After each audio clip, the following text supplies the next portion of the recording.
Hello friends, कैसे हैं आप लोग। देखिए, आज का हमारा जो टॉपिक है वो ट्यूबरकुलोसिस टीबी के बारे में है। टीबी एक ऐसी बीमारी है जो हमारे लंग्स को प्रभावित करती है और लंग्स के साथ साथ शरीर के अन्य हिस्सों को भी प्रभावित करती है।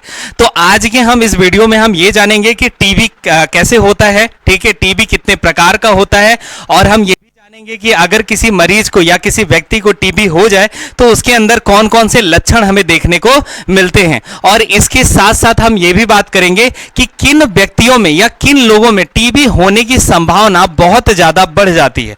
और हम ये भी जानेंगे कि अगर किसी व्यक्ति को टीबी हो जाए तो कौन कौन सा टेस्ट कराना चाहिए, और इसके साथ साथ भारत सरकार ने कौन कौन सा वैक्सीन या टीका लगाया जाता है और कब लगाया जाता है। तो इन सारे मुद्दों की जो है बात इसी वीडियो में हम लोग आगे करने वाले हैं। सबसे पहले हम ये जानेंगे कि टीबी होता कैसे है। एक संक्रामक रोग है। संक्रामक रोग का मतलब होता है कि ये एक व्यक्ति से दूसरे व्यक्ति में फैलता है, लेकिन ये धारणा, इसके पीछे की ये धारणा नहीं है कि ये छुआछूत की बीमारी है। छुआछूत की बीमारी नहीं है, ठीक है। लेकिन हाँ, अगर किसी व्यक्ति को टीबी है तो उसके छींकने या खांसने से उसके लार के माध्यम से किसी दूसरे व्यक्ति में जाता है और वहां से ये फैलता है। सबसे पहले हम बात करेंगे कि ये जो टीबी है, ठीक है, ये उत्पन्न, देखो, ये बैक्टीरिया जनित रोग है, बैक्टीरिया से होता है।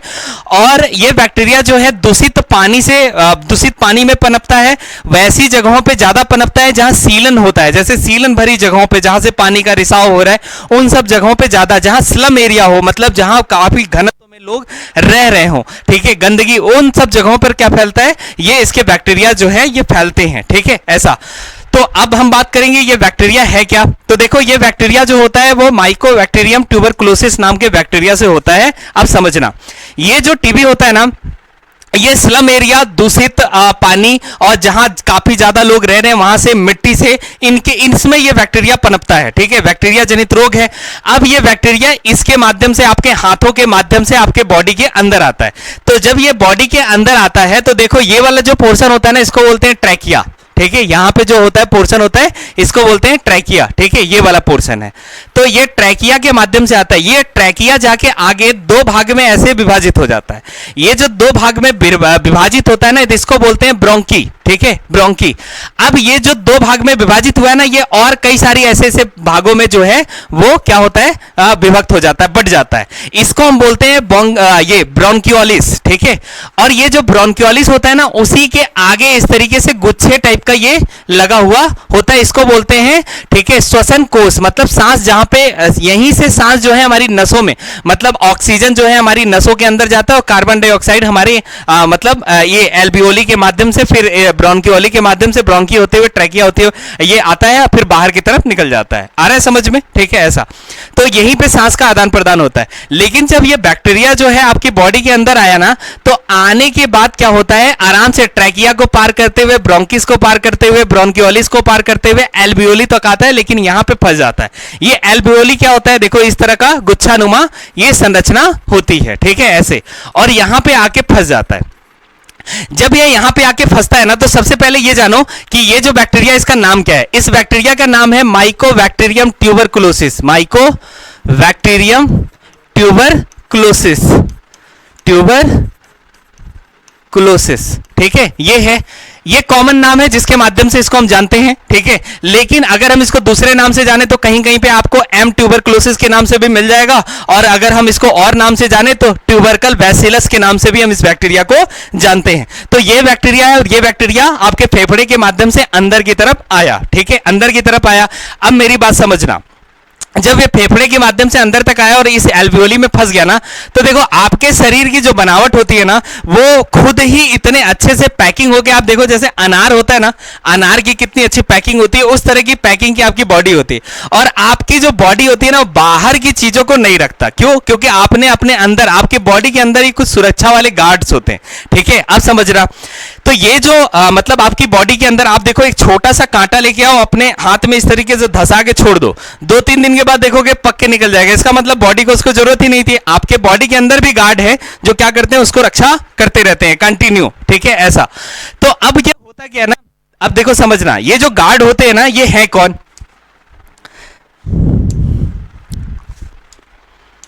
तो देखो ये जो गार्ड होते हैं ना, ये है कौन आपकी बॉडी के अंदर? तो आपकी बॉडी के अंदर, अच्छा गार्ड का क्या काम होता है? वो बैठा रहेगा तब लोगों पे नजर रखेगा, कि घूमता रहेगा तब लोगों के नजर पे रखेगा?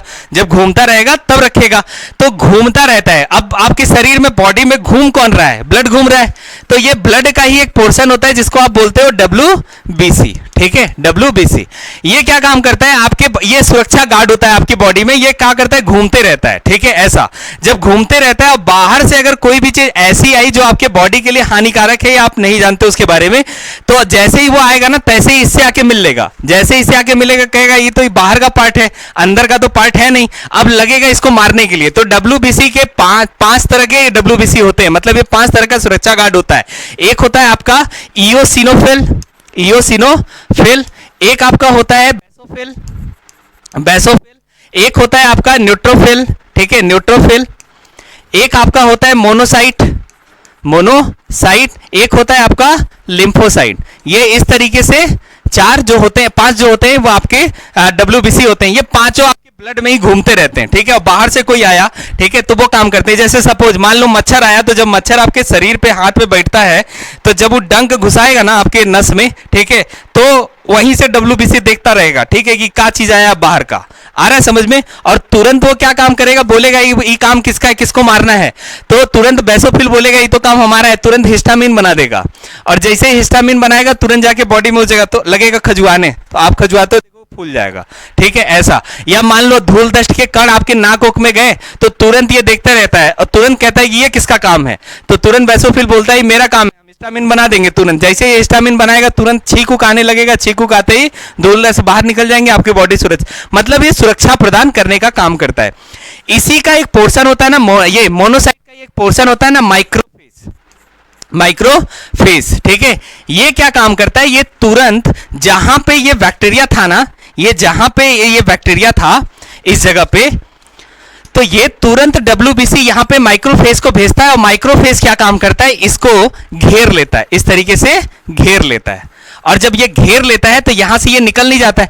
इस संरचना को बोलते हैं ग्रेनुलोमा, इस संरचना को बोलते हैं, ठीक है, ऐसा। तो ये घेर लेता है, अब ये फंसा रह जाता है यहीं पे, ठीक है। तो यहीं पे WBC आके ढेर सारा गुच्छे में इकट्ठा हो जाता है, ठीक है, ऐसा। तो ये आके इसको घेर लेता है और ये फैलने से इसको रोकता है। इस संरचना को बोलते हैं ग्रेनुलोमा। क्लियर है? ऐसा। तो अब हुआ क्या? ये बैक्टीरिया आपके हार्ट से बाहर, आपके फेफड़े से बाहर नहीं निकल पाता। क्लियर हो गया? अब देखो समझना, तब ये किसको डैमेज करेगा? ये केवल फेफड़े को ही डैमेज करता है। इसको WBC घेरे रहता है, मारने की कोशिश करता है, लेकिन मार नहीं पाता है। लेकिन WBC के सामने अगर WBC घेरा हुआ है, इसको फैलने से रोक रहा है, इसका मतलब WBC मजबूत है, ठीक है, इम्यून सिस्टम आपका मजबूत है। तो जब तक इम्यून सिस्टम मजबूत रहेगा, तब तक ये बैक्टीरिया जो है आगे की तरफ नहीं बढ़ेगा। इस बैक्टीरिया की खोज 1882 ईस्वी में रॉबर्ट कोच ने किया था। ठीक है, 1882 ईस्वी में इसके बारे में इनको ये बताए थे। क्लियर हो गया? तो ये आपके फेफड़े तक ही जो है वो रह जाता है। अब समझना, फेफड़े के अध्ययन को हम लोग बोलते हैं पल्मोनोलॉजी।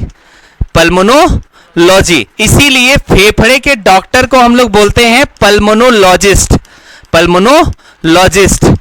तो अब बताओ, अगर ये बैक्टीरिया आपके फेफड़े को नुकसान पहुंचा रहा है, तो इस रोग को हम क्या बोलेंगे? तो इसको हम बोलेंगे pulmonary tuberculosis, TB, pulmonary TB, मतलब ये फेफड़े को नुकसान कर रहा है। लेकिन अगर मान लो किसी का इम्यून सिस्टम कम हुआ, तो ये शरीर में क्या होगा? यहां तक तो आ ही गया, तुरंत ये ब्लड में मिलेगा और ब्लड के थ्रू बॉडी के अंदर फैल जाएगा। तो ये आपके किडनी को भी नुकसान पहुंचा सकता है, ये आपके ये क्या बोलते हैं, यूरिन है उसको भी नुकसान पहुंचा जाता है, प्रजनन तंत्र है उनको भी नुकसान पहुंचा सकता है, किडनी है उनको भी नुकसान पहुंचा सकता है, हड्डियों, उन सबको नुकसान ये पहुंचा सकता है। तो ये पूरी बॉडी में फैल गया।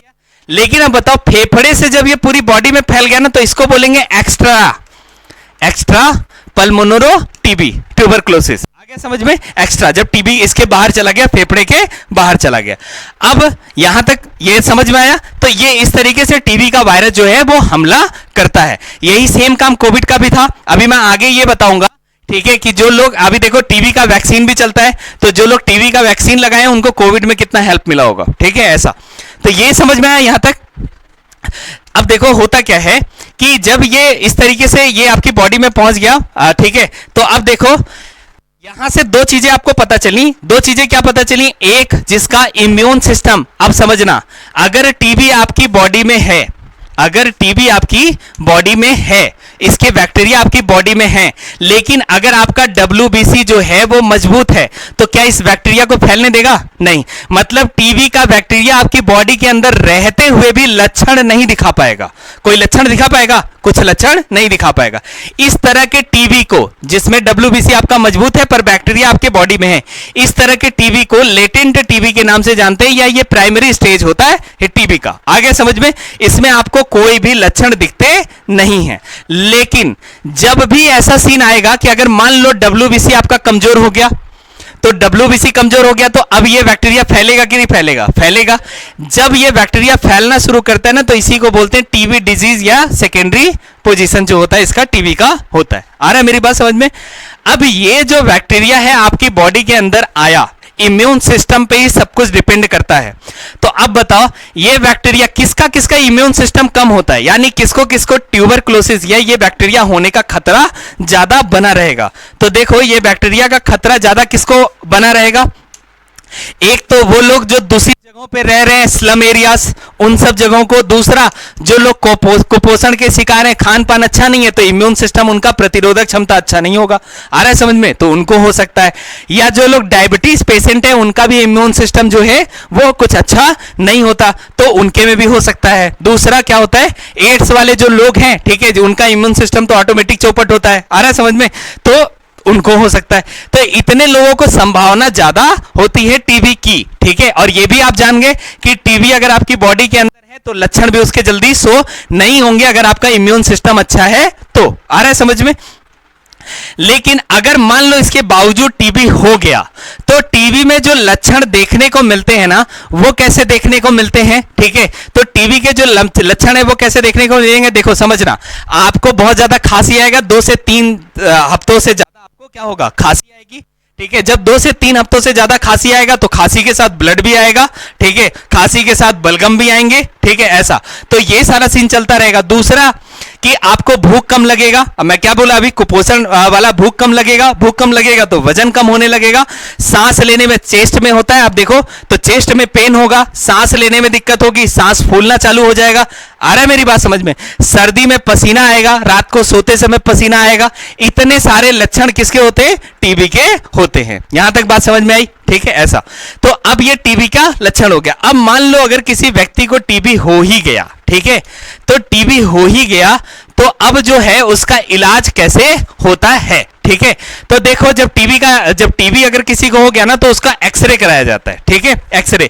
देखो ये है विलियम रोंगटन, इन्होंने गलती से एक्सरे की खोज की थी, गलती से एक्सरे की खोज की थी। और मैं भी यही कहता हूं कि आपको भी गलतियां करते रहना चाहिए, गलतियों से कभी डरना नहीं चाहिए। आप देख लो, दुनिया में जितने भी आविष्कार हुए हैं वो ज्यादातर किसी न किसी गलती का ही परिणाम रहे हैं। विलियम रोइंगटन से गलती से एक्सरे का खोज हो गया। आज देख लो, एमआरआई और सीटी स्कैन जैसी मशीनें इसी तकनीक पे काम कर रही हैं, ठीक है। जॉन हॉब्स को देख लो, उन्होंने गलती से पेस मेकर की खोज कर दी थी, गलती हो गया था जिससे पेस मेकर बन गया, और आज धरती पे लाखों लोग ठीक है जिनके जीने की संभावना ही नहीं थी। तो गलतियां करना चाहिए, हो सकता है आपके द्वारा की गई गलती आपको जीवन में वो मुकाम दे जाए जो आप कभी सोचे भी नहीं थे।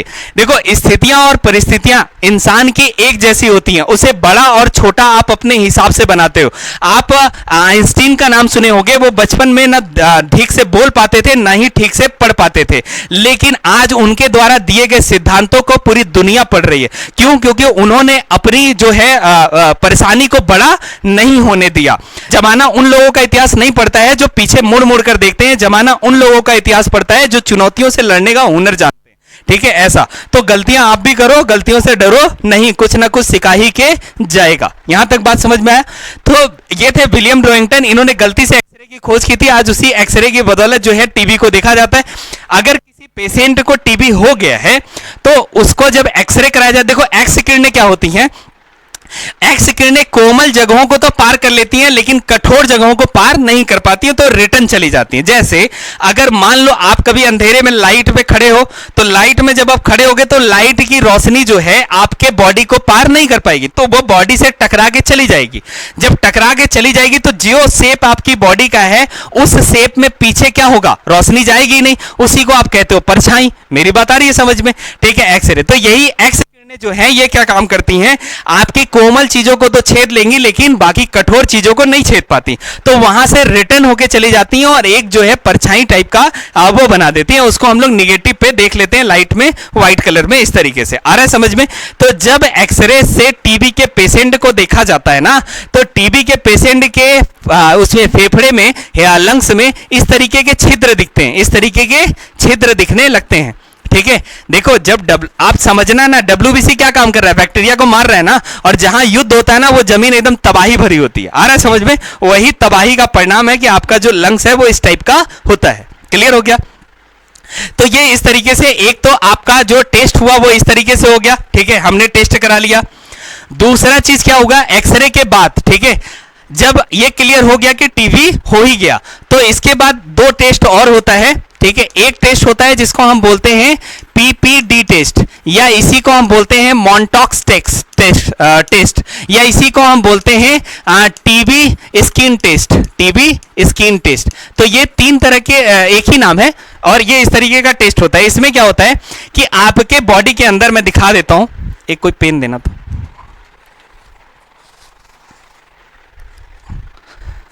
देखो समझना, आपकी बॉडी के अंदर क्या करते हैं कि ये एक तरीके का प्रोटीन होता है जिसको ये कुलीन बोलते हैं। कुलीन नाम का एक वो कर दिया जाता है, ट्यूबरकुलिन नाम का एक प्रोटीन दिया जाता है। ये प्रोटीन क्या होता है, वो देखो कोई ना कोई बैक्टीरिया, कोई ना कोई वायरस क्या होता है, उसी प्रोटीन की वजह से जिंदा रहता है। तो उसी प्रोटीन का 5 ml जो है आपकी बॉडी में इंजेक्शन की तरह लगा दिया जाएगा। आप देखो इस वाले इलाके में लगाते हैं, अब जहां पे मान लो ये इंजेक्शन लगाए ना, तो ये वाला अगर सेंटर पॉइंट है, यहां पे अगर इंजेक्शन लगाए हैं, ठीक है, तो इस जगह पे क्या करते हैं, इससे आधा मीटर, आधा सेंटीमीटर इधर, आधा इधर, ऐसे करके एक करते हैं सर्कल बना देते हैं। ठीक है, ऐसे करके एक सर्कल बना देते हैं इस टाइप का। ठीक है, और जब ये सर्कल बना देते हैं और इसके बाद इसको 72 घंटे के लिए छोड़ दिया जाता है। ये 72 घंटे के बाद अगर इसमें सूजन आ जाता है तो हम ये मानते हैं कि टीबी के लक्षण इसकी बॉडी में देखने को मिल रहे हैं। आ रहा है समझ में? ठीक है, तो एक टेस्ट ये भी होता है, लेकिन ये बहुत अच्छा टेस्ट नहीं होता है। एक दूसरा टेस्ट होता है जिसको हम बोलते हैं स्पुटम टेस्ट। ठीक है, वो बलगम का टेस्ट होता है, वो बलगम का टेस्ट होता है, उसको बोलते हैं स्पुटम टेस्ट। ठीक है, वो बलगम का टेस्ट होता है। इस बलगम को लेके क्या करते हैं, एक शीशे पे लेते हैं और हल्का सा उसको गर्म कर देते हैं नीचे से। उससे क्या होता है कि जो ऊपर के बाकी बैक्टीरिया वो मर जाते हैं। इसके बाद बलगम को लेके उस पर इस तरीके से फैला दिया जाता है। फैलाने के बाद उसमें एसिड मिलाया जाता है। ठीक है, वो एसिड क्या होता है, कार्बन फ्यूजन होता है और एक मिथेनिन ये ब्लू होता है। ये दो तरीके का एसिड होता है जो उसमें मिलाया जाता है। मिलाने के बाद अगर टीबी उसके बैक्टीरिया होते हैं तो माइक्रोस्कोप से देखा जाता है, उसके लक्षण जो है वो साफ साफ दिखने लगते हैं। ठीक है, ऐसा ये टेस्ट काफी ज्यादा मतलब कारीगर माना जाता है, 90% अच्छा माना जाता है। ठीक है, ऐसा तो ये इस तरीके से टीबी को हम उसमें देखते हैं। यहां तक बात समझ में आई? अब देखो होता क्या है कि सरकार ने इसके खिलाफ, देखो इस बैक्टीरिया की खोज थी वो 24 मार्च को किया गया था, 24 मार्च को किया गया था और 1882 में। इसीलिए सरकार जो है हर साल 24 मार्च को जो है, ठीक है, इसके तहत मतलब वो क्या बोलते हैं, ट्यूबरक्लोसिस डे मनाया जाता है। लेकिन अभी हम लोग इसके बारे में जानेंगे कि ये जो हम लोगों को टीका लगता है ना, तो देखो जब कोई बच्चा पैदा होता है तो बच्चा पैदा होने के साथ ही साथ उसको 6 महीने के अंदर टीका लगवाया जाता है। वो टीका किस चीज का होता है, तो वो होता है BCG का टीका। ठीक है, ये बैसिल क्लेमेट और गुएरिन, ठीक है, बेसिल क्लाइमेट गुएरिन नाम का एक टीका होता है और ये टीका लगाया जाता है तो 6 महीने के अंदर इसको लगा दिया जाता है। ठीक है, और ये क्या काम करता है, इसको प्रोटेक्ट करता है। अगर मान लो इसके बावजूद, ये देखो BCG का जो टीका था ना, वो देखो अभी कोविड का टाइम था, तो एक बात बताओ, कोविड में भी तो लंग्स जो है वो डैमेज हुआ था कि नहीं हुआ था? हुआ था। लेकिन अगर इसका रिकॉर्ड निकाल के देखा जाए तो कोविड के टाइम पे सबसे ज्यादा मरने का जो दर था वो उन देशों में ज्यादा था जहां पे BCG का टीका नहीं लगवाया जा रहा था। आ रहा है समझ में? उन लोगों में ये दर ज्यादा था। जैसे जापान को अगर मैं बात करूं तो जापान अपने यहां बीसीजी का टीका 1947 से लगवा रहा है, और देखो जापान में कोविड के टाइम पे मृत्यु दर काफी ज्यादा कम थी, ठीक है। भारत में भी कम थी, यूरोप के देशों से ज्यादा, यूरोप के देशों से कम थी, यूरोप में ज्यादा थी, ठीक है। ऐसा क्योंकि वहां पे भारत देखो अपने यहां 1978 से ही जो क्या है वो टीका बीसीजी का लगवाना शुरू किया है, और जापान 1947 से पहले से। तो भारत में अगर जापान की तुलना करें तो जापान में मृत्यु दर काफी ज्यादा कम थी, ठीक है ऐसा। और भारत में भी कम थी बाकी देशों की तुलना में, मतलब जहां पे बीसीजी का टीके नहीं लग रहे थे वहां, क्योंकि ये कहीं ना कहीं आपके लंग्स को ही तो वही प्रोटेक्ट कर रहा था। आ रहा है मेरी बात समझ में? ऐसा अगर मान लो बीसीजी का टीका लगवाने के बावजूद भी किसी को टीबी हो जाता है तो उसको डॉट्स का इंजेक्शन देते हैं, डायरेक्टली ऑब्जर्व ट्रीटमेंट शॉट्स, ठीक है ऐसा। तो डॉट्स का वो देते हैं, वो टीबी के संक्रमण को रोकने के लिए, फैलाने से बचाने के लिए ये दिया जाता है टीका। क्लियर हो गया? अगर हम आगे के सीरीज में बात करें, ठीक है, तो देखो भारत में हर साल ट्यूबरक्लोसिस डे मनाया जाता है। मैं अभी बताया रॉबर्ट जो है वो उन्होंने इसकी खोज की थी माइकोबैक्टीरियम ट्यूबरक्लोसिस की, और कब की थी? 24 मार्च 1882 में। इसीलिए हर साल 24 मार्च को क्या मनाया जाता है? ट्यूबरक्लोसिस डे मनाया जाता है। और इसके तहत क्या किया जाता है? टीबी के बीमारी को, टीबी से बीमारी के प्रति जागरूकता करने के लिए इन सब चीजों को जो है वो किया जाता है, मतलब वो मनाया जाता है वर्ल्ड ट्यूबरक्लोसिस डे। क्लियर हो गया? यहां तक समझ में आया? ठीक है। तो देखो अगर ये वीडियोस पसंद आते हैं तो आप इसे लाइक करें, सब्सक्राइब करें, अपने दोस्तों को शेयर करें और अपना ध्यान रखें। Thank you.